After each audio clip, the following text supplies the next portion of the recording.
Ciertamente esta reforma constitucional nos trae retos importantes, pero la fracción legislativa del Frente Amplio la va a apoyar. Estamos a favor porque la reforma busca especialmente proteger a las personas menores de edad.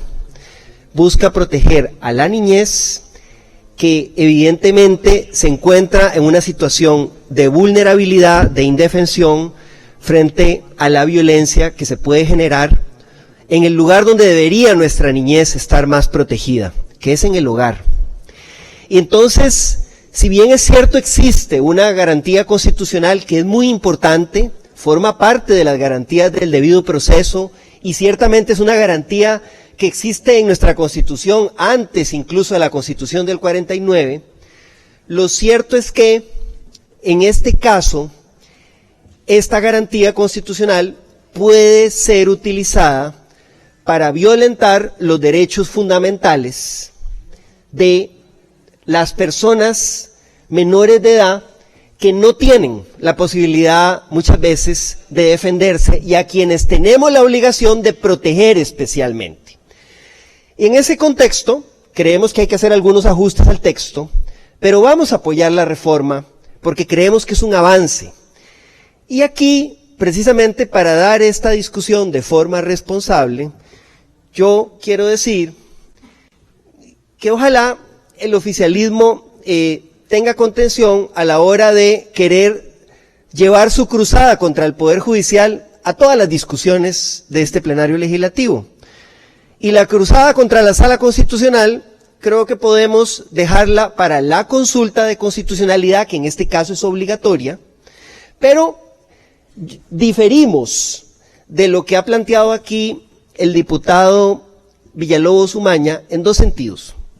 En primer lugar, y eso bueno, creo que el diputado Villalobos Umaña lo dejó entrever al final, siempre puede existir en un proceso penal un testimonio falso.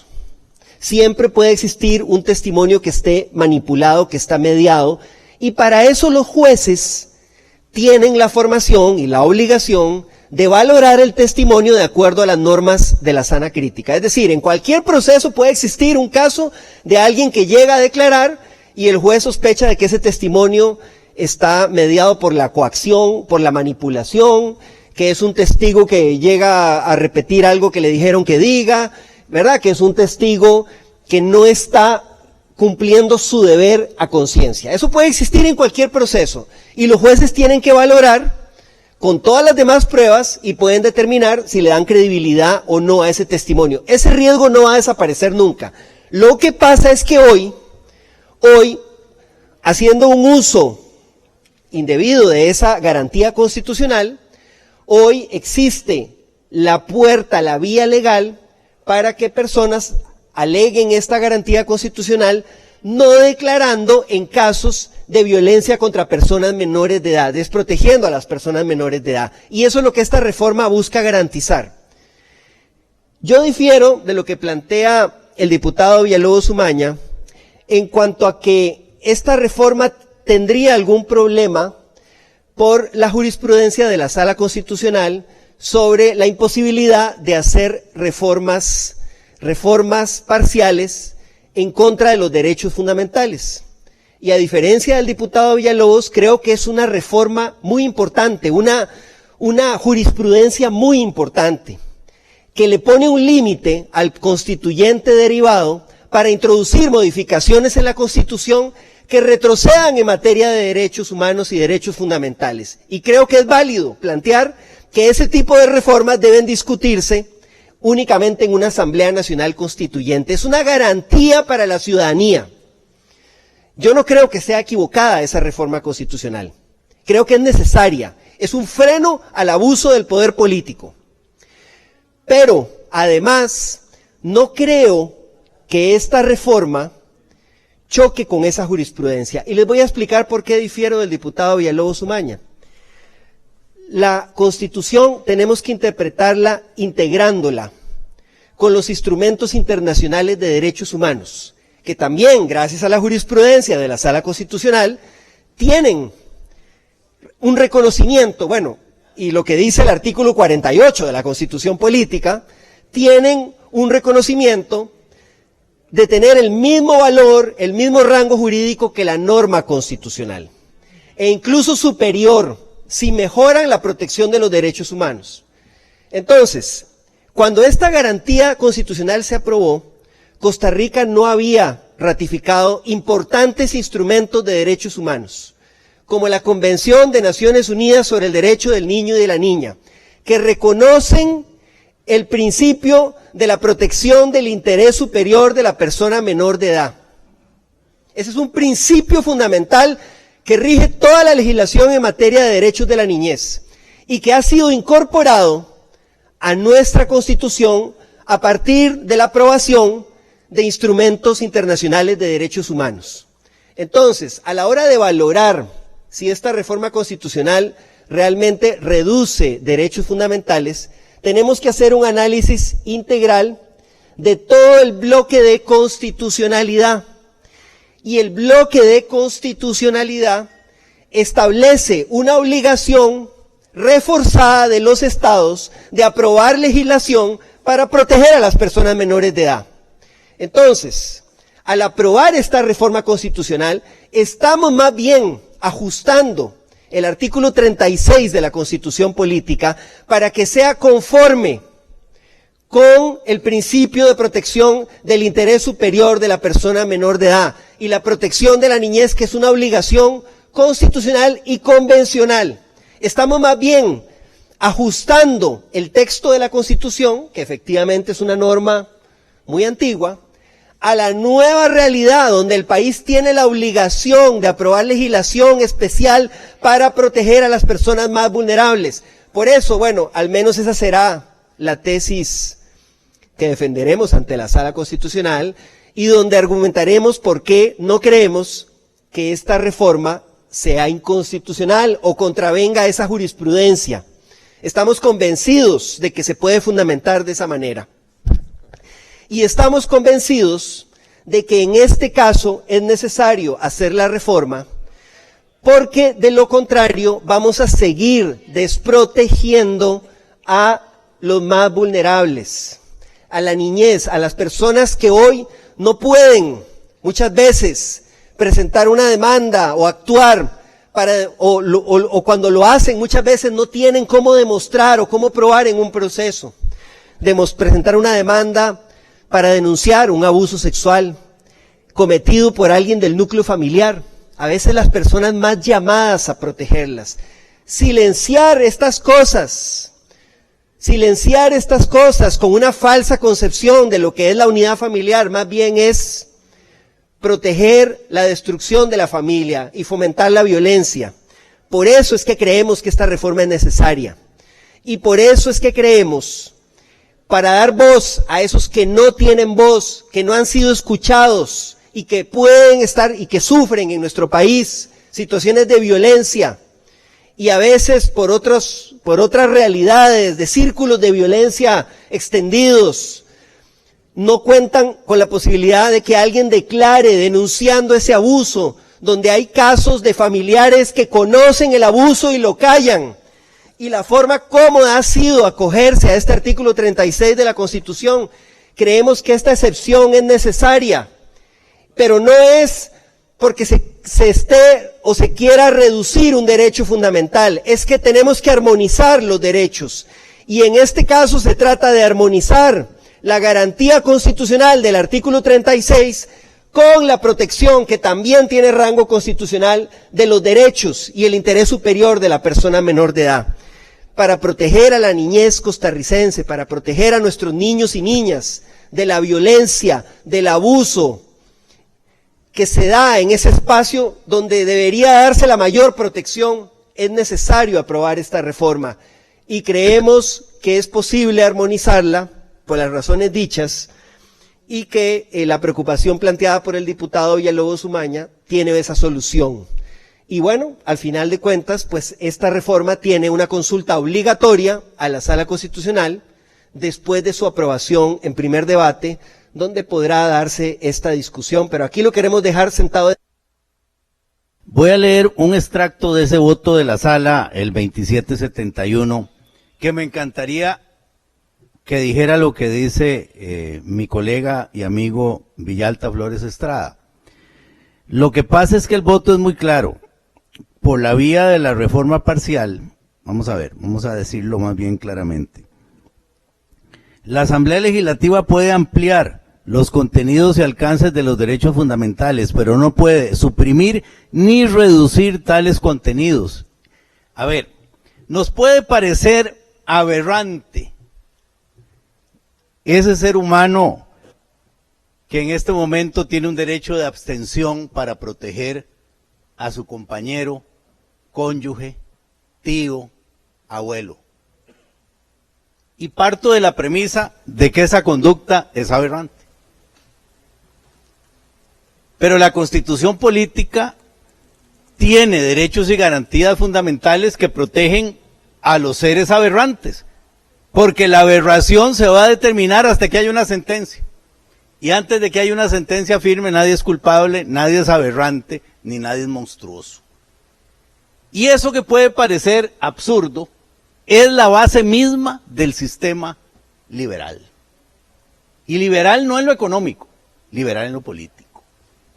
El día que se parta de la base de que alguien es culpable antes de que se dicte una sentencia firme, ese día se acabó el sistema constitucional.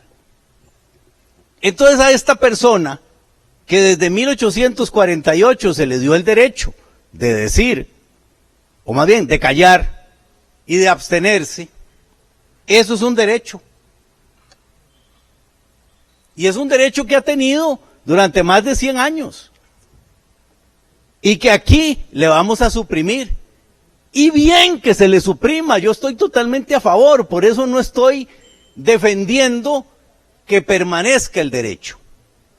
Es más, lo que estoy diciendo es que nosotros tenemos el derecho de suprimir derechos. Es que si no, el poder constituyente derivado tendría límites en su contenido. Y colegas, aquí mi colega y amigo Trejos Mazariegos hace unos días nos habló de las actas de la Constituyente. Vayan a las actas de la Constituyente. Varios diputados presentaron una moción en la Asamblea Constituyente para que varios artículos de la Constitución no se pudieran modificar si no era por una Asamblea Nacional Constituyente. Y entre ellos todos los de las garantías individuales. Y esa moción desató uno de los debates más extraordinarios en esa Asamblea Constituyente. Da gusto leer a Baudrit Solera, a Facio Brenes, a varios que defendían la moción de las normas o cláusulas pétreas o inmutables, como la llamó don Eduardo Ortiz Ortiz en su famosa doctrina del ortipicismo, como le llamaba yo en mis clases, porque era Eduardo Ortiz y Rodolfo Pisa, que decían algunas normas constitucionales no se pueden modificar si no es por una asamblea constituyente, y algunas ni por una constituyente.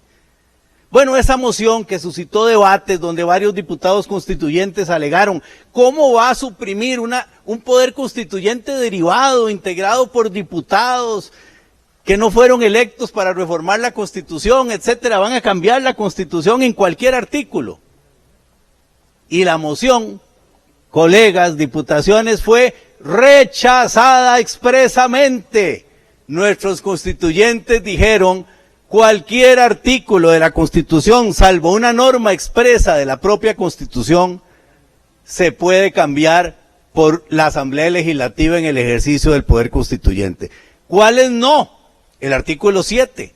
El artículo 7 de la Constitución dice que para aprobar tratados públicos y convenios internacionales referentes a la integridad del territorio o a la organización política del país, se requiere que la Asamblea lo apruebe por 3/4 partes de los votos, es el único caso, y por una Asamblea Constituyente por 2/3 de la Constituyente. Esa es la norma más reforzada que tiene la Constitución. Expresamente la reforzó en materia de territorial y organización política. No reforzó ninguna norma en materia de derechos fundamentales. Eso nos puede gustar o nos puede disgustar. Pero eso es lo que dice. Y eso es lo que se deriva de los padres constituyentes, como nos dijo correctamente Trejos Mazariegos. Pero Si esto es un derecho, diputado Flores, Flores Estrada, con todo respeto, Villalta Flores Estrada, con todo respeto, claro que es un derecho que tienen las personas que se los dio la Constitución, que es abstenerse de declarar, y aquí se lo vamos a quitar. Y yo estoy de acuerdo en quitarlo. Claro que sí. Y claro que feliz colaboro para que la sacrosanta Sala Cuarta, que no veo que decirle así, sea entrar en ese debate de bajarle el piso al Poder Judicial. Eso lo he dicho desde que daba clases hace más de 30 años. No, menos. Se creen sacrosantos y reforman la Constitución a su antojo, como hicieron en ese voto. Y entonces lo que tenemos aquí es decirles, mire señores, ajustemos la Constitución a lo que es, no a lo que ustedes quieren que sea.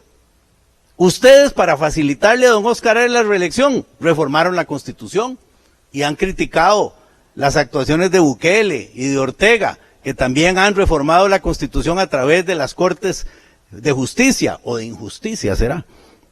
Pero ellos son los que nos metieron en este problema. Porque se han reformado artículos de derechos fundamentales y no ha pasado nada.